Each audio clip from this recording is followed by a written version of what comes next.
Bonjour les amis, bienvenue à la chaîne YouTube Les Astres disent, ici Zénab Slim. Dans cette vidéo, je vous présente les prévisions pour la semaine du 13 au 19 mai 2019. Comme d'habitude, on va commencer par un préambule qui nous concerne tous, qui concerne tous les signes, et ensuite on va passer aux prévisions propres à chaque signe selon les déplacements de la Lune. Avant de commencer par le préambule, j'aimerais demander aux amis qui consultent les capsules sur ma page Facebook de vous abonner directement à la chaîne YouTube. C'est plus pratique, ça pourrait soutenir la chaîne et aussi vous pourriez recevoir des notifications à chaque fois que je télécharge une capsule. Aussi, il vous faut seulement une adresse courriel Gmail pour que vous puissiez vous abonner directement à la chaîne. Donc, on commence par le préambule et par les événements significatifs de cette semaine qui sont en fait nombreux. Dimanche 12 mai, la Lune entre en Vierge. Mardi 14 mai, la Lune entre en Balance. Mercredi 15 mai, Vénus entre en Taureau. Mercredi 15 mai, Mars entre dans sa chute, le Cancer, et va y rester jusqu'au lundi 1er juillet, 19h pour le Québec.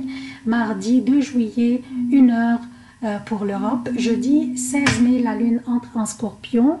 Pleine Lune en Scorpion samedi 18 mai à 17h12 pour le Québec, 23h12 pour l'Europe. Samedi 18 mai, la Lune entre dans le Sagittaire à 21h21 pour le Québec, soit dimanche 3h21 pour l'Europe.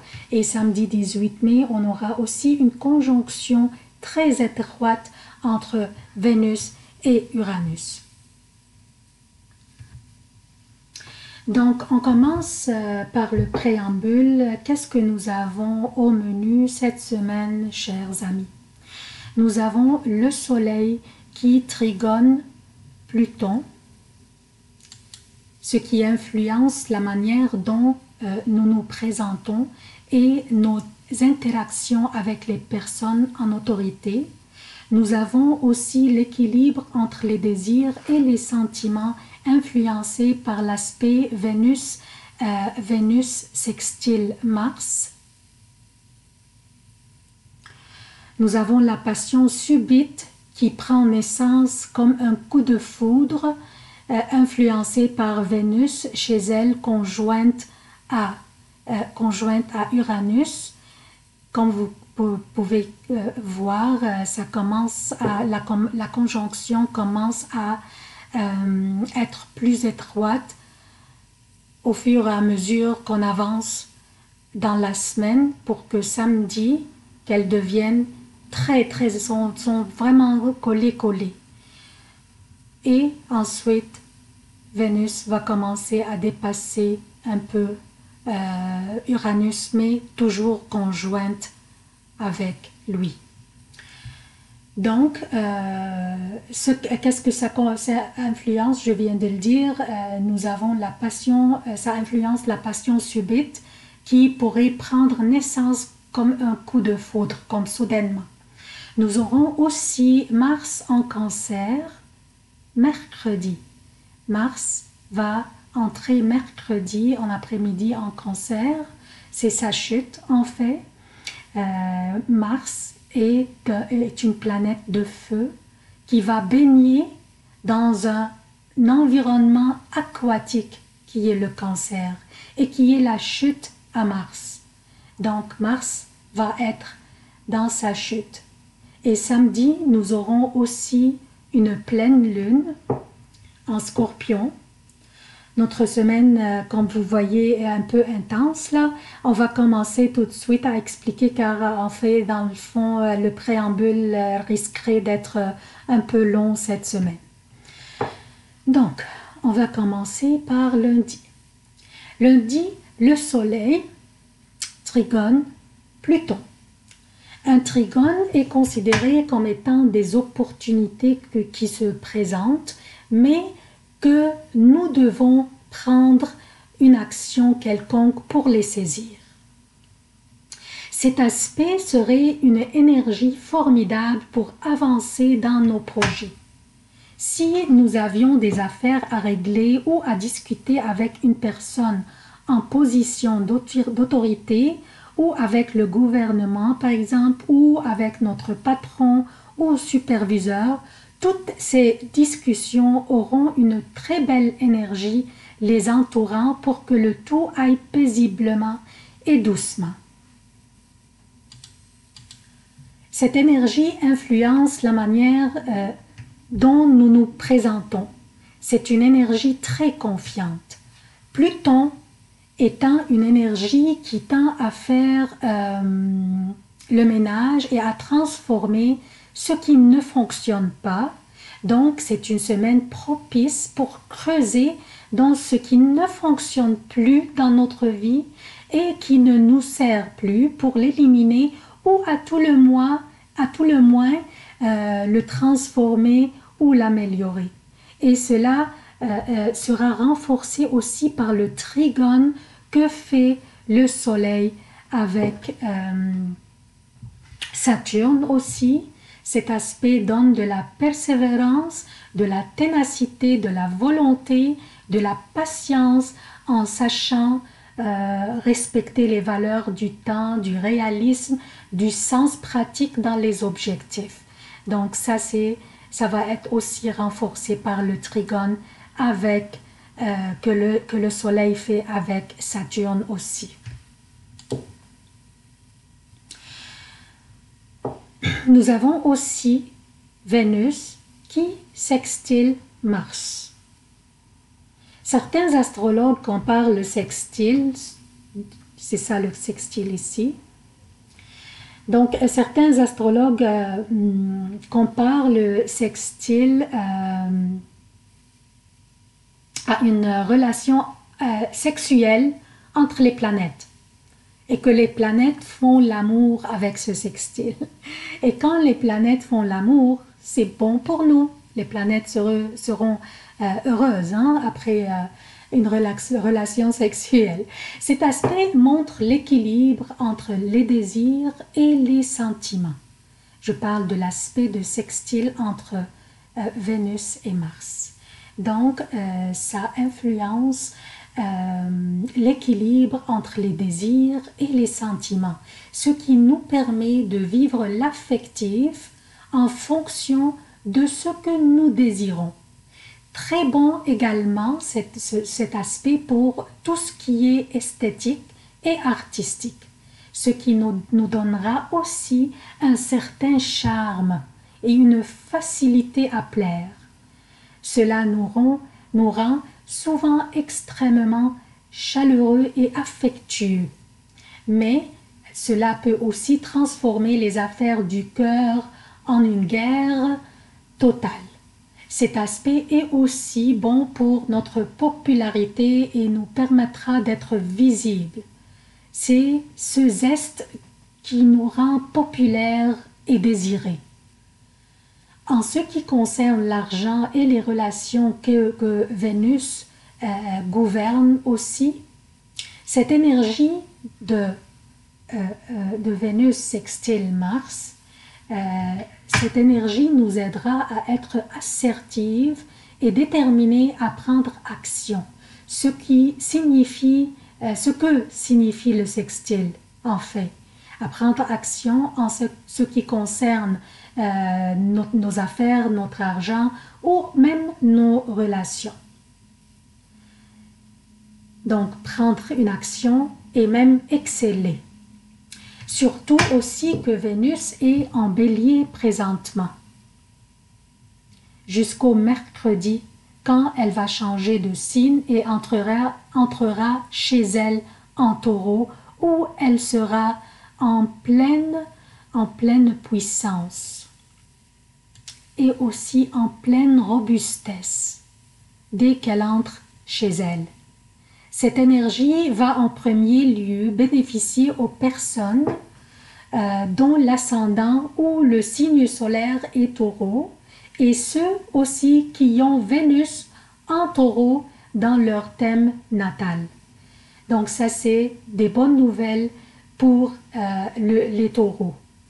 Mais nous allons tous aussi en profiter et aussi nous allons recevoir ces vibrations de Vénus chez elle et toujours en sextile avec Mars. Nous allons avoir ce zeste pour la vie, ce charme et ce sens de magnétisme. Mais aussi, faisons attention aux dépenses impulsives. Vénus aime les choses luxueuses et le plaisir.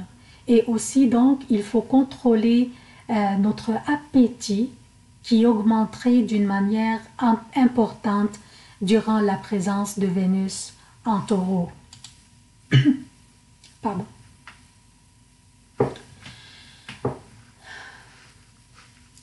Mardi, Mercure, Trigone, Saturne et Pluton, comme vous voyez ici. Il y a 2 trigones ici, faits par Mercure envers Saturne et Pluton. Mercure, c'est notre planète de communication, de la prise de décision, des études et du sens d'affaires aussi. C'est une énergie plutôt donc mentale. Mercure, Trigone, Saturne influencera nos communications et nos décisions.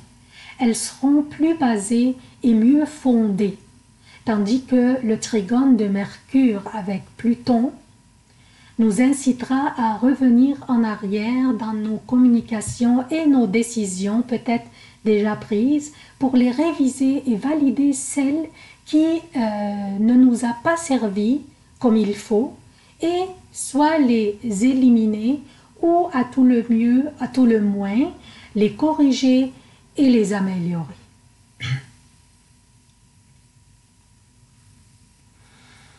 Donc, mercredi, comme je viens de dire, Vénus chez elle sera conjointe à Uranus. Donc, la conjonction commence, commence même lundi parce que la conjonction, il faut avoir au plus 10 degrés entre les 2 planètes pour que ça soit considéré une conjonction. Mais au fur et à mesure que nous avançons dans la semaine, la conjonction sera plus étroite jusqu'à que samedi devienne vraiment très collé. Alors Vénus, chez elle conjointe à Uranus, il s'agit d'un aspect type du coup de foudre, de la passion subite, et donc de sentiments qui prennent naissance d'un seul coup. Nous exprimerons nos sentiments spontanément. Comme Vénus a un grand pouvoir de séduction, il est certain que cela ne prédispose pas forcément à la stabilité, ni dans les sentiments, ni même dans les relations, puisqu'elle sera plus portée aux relations libres qu'à la légalité. Mercredi, Mars entre en Cancer et il y restera jusqu'au début juillet, 1er juillet pour le Québec et 2 juillet pour l'Europe, et où il n'est pas du tout confortable. La planète Mars de feu est ici en chute, c'est-à-dire que sa dynamique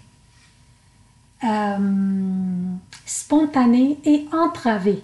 Elle ne peut donner une pleine mesure harmonieuse en se baignant dans cet environnement aquatique qui est le Cancer. Donc toute l'agressivité martienne extérieure est dans ce signe tournée vers l'intérieur. Elle peut entraîner beaucoup de nervosité. Mars, dans le Cancer, est socialement plus passif, plus spectateur, moins enclin à l'agressivité ou à l'assertion, et plus fouillant sur la confrontation directe. Nous nous verrons émotionnels pour aucune raison apparente. Nous nous verrons indirects dans la manière dont nous approchons les choses ou les conversations. Nous nous verrons défensives dans nos réactions envers des commentaires qui ont peu d'importance. C'est correct que nous soyons émotionnels, mais au moins nous devrions savoir pourquoi. Ce pourquoi pourrait ne pas être expliqué avec cette combinaison d'énergie, de feu et de l'eau. De feu, je parle du Mars, et de l'eau, je parle du Cancer. Quand nous nous verrons dans une situation pareille, prenons un recul et réfléchissons bien à ce qui nous a été dit maintenant ou à la situation qui nous a rendus émotionnels en général. Et posons-nous la question.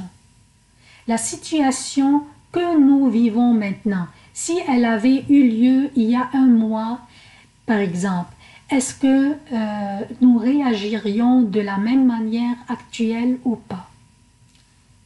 Dès qu'on trouve la réponse, on va pouvoir contrôler nos émotions. Aussi, rappelons-nous que lorsque nous sommes émotionnels, nos décisions pourraient être irrationnelles et basées uniquement sur les émotions. Aussi, rappelez-vous que Vénus, chez elle,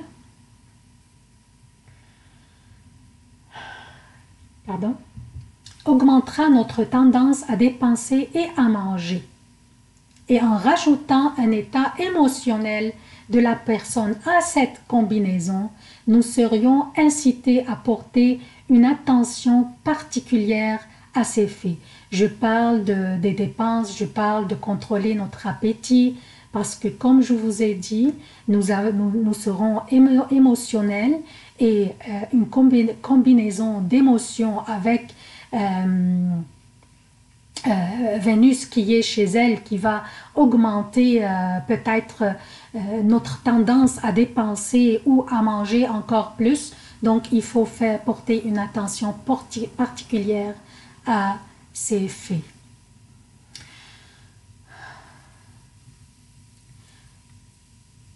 Donc, samedi, la pleine lune aura lieu en Scorpion. Cette pleine lune est liée à Mercure. Comme vous voyez, Mercure est conjoint au Soleil. Ce qui rend notre esprit plus vif et plus pertinent. Les soucis ne nous atteignent pas, tant nous les réglons rapidement. En plus, la conjonction de Saturne et Pluton, reliée aussi à cette pleine lune, nous dote de grandes capacités. Nous utilisons nos expériences passées pour progresser. Une pleine lune en Scorpion nous rend extrêmement lucides et nous donne un flair, un instinct et un esprit d'analyse. Cette pleine lune peut aussi annoncer une heureuse surprise au niveau de notre vie amoureuse. La position de Vénus, Uranus et Mars, le sextile que Vénus fait avec Mars et sa conjonction avec Uranus, représentent un geste d'amour donné ou reçu. On pourrait rendre de la passion à notre vie de couple ou on déciderait enfin de séduire cette personne qui nous plaît depuis longtemps. Donc, le préambule est terminé. On va passer maintenant aux prévisions propres à chaque signe. Bonjour chers Sagittaires. Alors, voici vos prévisions pour la semaine du 13 au 19 mai 2019. On commence par lundi et mardi jusqu'au 14h50 pour le Québec. Et lundi et mardi pour l'Europe, la lune sera dans la Vierge, votre 10e maison. Une période très importante de la semaine. Vous serez observé et même une opportunité pourrait se présenter durant cette période. Votre vie pourrez changer pour le mieux grâce à cette opportunité. Soyez diligents car vous aurez aussi des responsabilités durant cette période, mais aussi vous allez recevoir vos récompenses pour vos efforts. Mardi après 14h50, mercredi et jeudi jusqu'à 17h25 pour le Québec et mercredi, jeudi pour l'Europe, la lune sera dans la balance. Durant cette période, vous verrez votre entourage vous offrir le soutien et l'appui et la compréhension que vous désirez. Mais toujours, vous aurez beaucoup de responsabilités et l'ambiance sera très excitante pour vous, chers Sagittaires. Jeudi après 17h25, vendredi et samedi pour le Québec et vendredi, samedi jusqu'à 3h AM dimanche pour l'Europe, la lune sera en Scorpion. Votre 12e maison, une période lente et plate. Vous pourriez avoir des sautes d'humeur durant cette période. Patientez jusqu'à dimanche, la lune entre dans votre signe et la chance vous sourira. Vous finirez votre fin de semaine avec beaucoup de plaisir. Donc c'est dimanche dont je parle, la lune sera dans votre signe. Une période pleine de plaisir et de chance, d'avancement, d'accomplissement important et de succès. La lune aussi sera dans votre signe lundi 20 mai également. Donc soyez audacieux durant ces journées, proposez vos idées et vos initiatives. Demandez et recevez, chers Sagittaires. Votre rayonnement sera irrésistible et votre joie de vivre sera contagieuse. Le hasard aussi pourrait jouer pour vous, alors essayez votre chance à la loterie. C'est tout ce que j'ai pour vous, chers Sagittaires. Je vous demande votre soutien de la chaîne. Abonnez-vous, activez les notifications, aimez, commentez et partagez les vidéos. Merci d'avoir consulté cette vidéo. Je vous aime beaucoup et à la prochaine.